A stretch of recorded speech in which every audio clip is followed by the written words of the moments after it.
Welcome, food travelers. I'm Simon. And I'm Micah. On our second day here in Austin, we're headed to Interstellar BBQ. They were rated number 2 of the Texas monthly top 50 barbecue spots. Yeah, I was really excited to come test this one out. Reading through a whole bunch of different rating magazines or newsletters, Interstellar did pop up as one of the top ones. So they are fairly new compared to the other barbecue places in Austin. So definitely I wanted to try this one and see what they were about.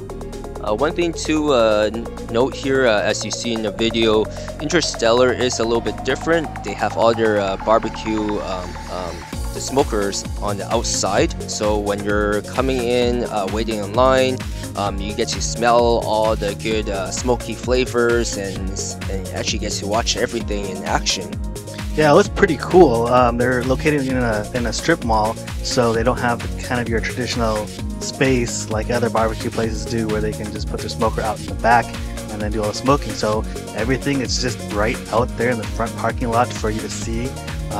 One of the really cool things was there was a guy, one of the pit masters who were there, Carlos, and it was nice to be able to go talk to him and ask him questions and kind of go through, kind of what they do and how they do everything.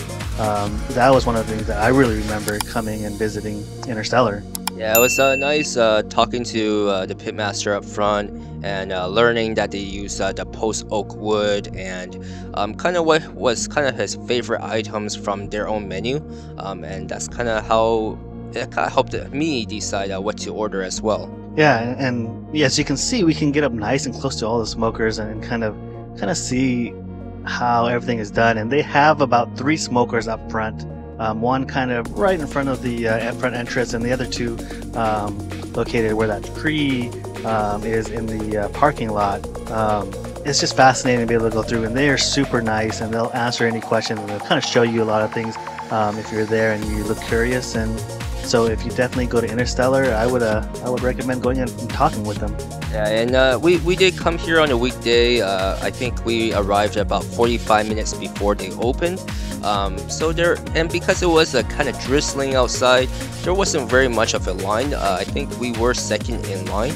Yeah, we were second in line. There was a gentleman in front of us, but there was a line actually built up after we kind of went through and got our order.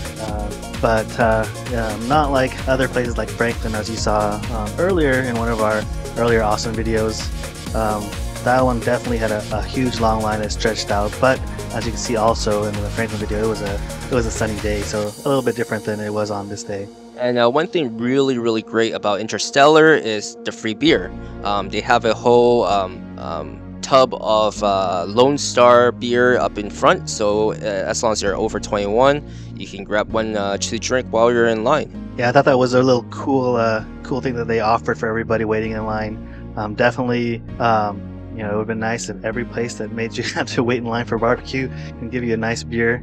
Definitely something that is something to point out of how cool that these owners here over at Interstellar are. Yeah, and as you're entering the restaurant, you can it's also similar setup with Franklin's and other barbecue restaurants, where you have the cutter up front where you choose your meats and they cut up your meats, and then you choose your sides and then your dessert.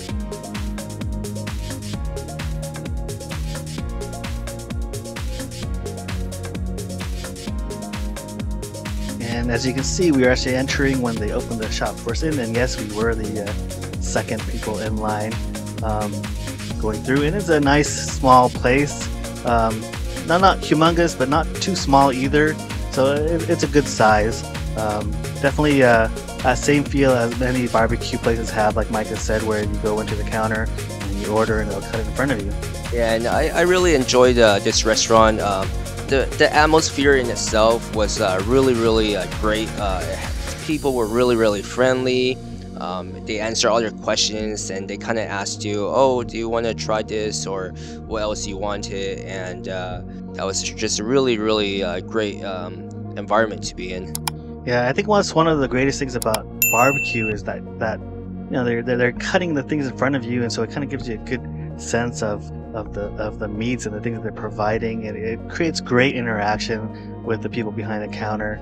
You know, it was just so much fun being able to film and go through and kind of capture all these different orders as they're going through and how they're working and how they process everything. So looking through this menu and ordering what we had, one thing I did wish that they had available that was not available was beef ribs. That was something I was kind of hoping they would have, but unfortunately I did not see that on the menu. However, one of the things that did kind of pop out was the pork belly, which I haven't seen at other places that we've been to, so I was happy that we were able to order that. And as you'll see further in the video, it was one of my favorite things to have.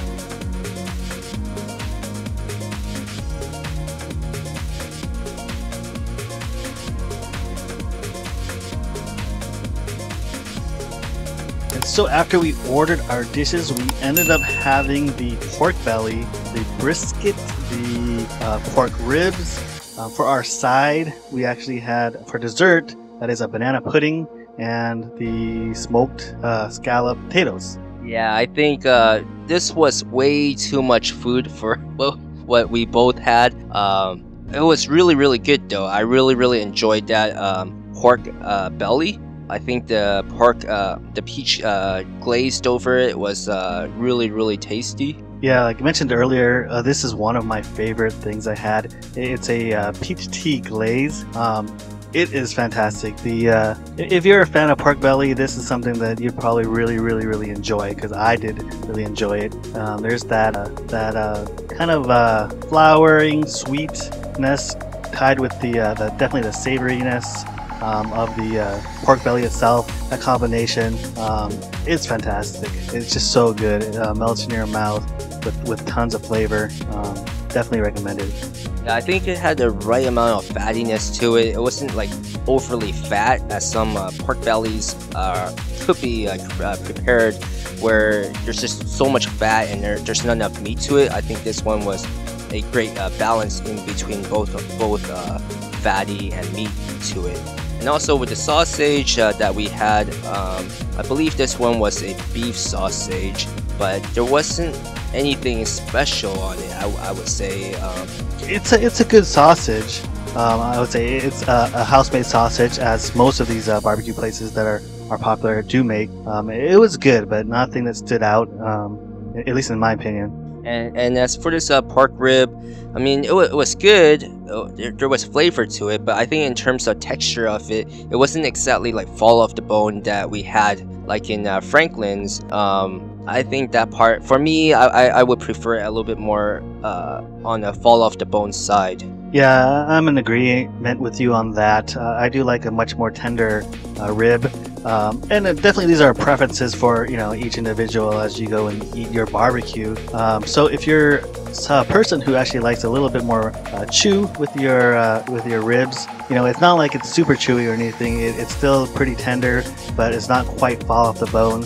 But it definitely does have a little bit of bounce to it. So if that's your style of ribs, definitely this would work for you. And as for those sides go, it was the smoked scalloped potatoes. I think the smoked scalloped potatoes had a lot of smoke flavor to it. They do make these potatoes outside in their smokers, so with every single bite there are a lot of smoke flavor to it, and you can also smell it just from the table, smelling the potatoes and everything, and they have a nice crisp to it too. And to kind of finish off the meal, I had the banana pudding. I had one back in Houston, if you see our Houston episode, and I just wanted to compare to see how good. And this one was very good. It had nice chunks of bananas in there, a nice banana flavor, a good mixture of the custard to the fruit to the breading. So definitely something to get if you like banana pudding. I think overall it's definitely a very good barbecue place, and for being as new as they are in terms of just being open, very good food. Definitely a place that I would go again, and I would definitely go get that pork belly once more once I'm in Austin again. So overall, you know, really enjoyable, and I think they're definitely going to be one of the superstars in Texas barbecue, especially, you know, since they kind of are now, and they will be, you know, in the future years to come. I totally agree. I think if you are short on time and you don't want to wait a whole few hours for barbecue, this is definitely a good spot to be. here are notables. For the first one is the smoked scallop potatoes. I really like this one. Has really great smoke flavor to it. You can taste it, smell it. They were cut in really good bite-sized pieces. Really good crisp to it. Definitely something I would grab again if I'm at Interstellar. And for the second notable is the peach tea glazed pork belly. The great floral balance of the peach and the tea with the succulentness of the pork belly. Great combination that balances out together perfectly to have a nice, slightly sweet, tasty, tender piece of pork belly. One of the best you can get. And to support our channel, don't forget to hit like, subscribe, and hit the notification bell for the YouTube algorithm. And for more photos, follow us on Instagram. See you guys on the next episode.